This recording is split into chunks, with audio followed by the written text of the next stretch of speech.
2007 की ट्रेन, आखिरी डिब्बा। साल 2007 की बात है।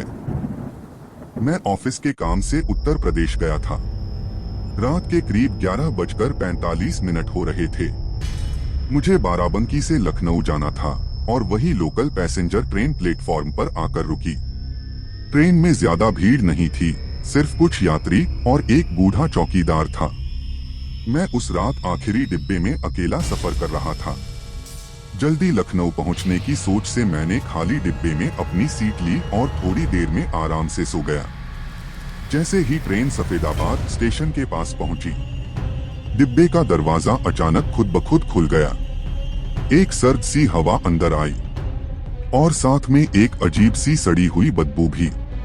मैं उठकर दरवाजा बंद करने ही वाला था कि अचानक मेरी नजर खिड़की के बाहर गई। एक औरत सफेद साड़ी में, बिखरे हुए बालों के साथ, ट्रेन की रफ्तार में उसके साथ साथ दौड़ रही थी। उसी स्पीड में। मैं डर के मारे कांप उठा और अपनी आंखें बंद कर ली। कुछ पलों के बाद सब शांत हो गया, लेकिन तभी मुझे किसी के बैठने की आवाज सुनाई दी, मेरे ठीक सामने वाली सीट पर।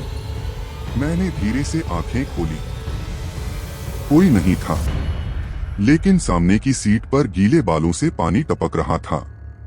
तप तप तप। अब मेरा डर मेरी सांसों को रोकने लगा।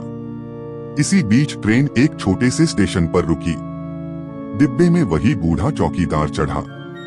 उसने मेरी हालत देखी और कहा, बेटा, तू इस डिब्बे में क्यों बैठा? ये डिब्बा तो हर शुक्रवार को खाली ही छोड़ते हैं। 2 साल पहले एक लड़की की लाश इसी डिब्बे में मिली थी और हर शुक्रवार वो दिखाई देती है। इतना सुनते ही मैं बेहोश हो गया। जब मुझे होश आया तो सुबह हो चुकी थी और मैं किसी और डिब्बे में था। बाद में लोगों ने बताया कि रेलवे के कर्मचारियों ने मुझे रात में उस डिब्बे से बाहर निकाला, पर वो डिब्बा तो बाहर से लॉक था। फिर मैं उसके अंदर कैसे पहुंचा, कोई नहीं जानता।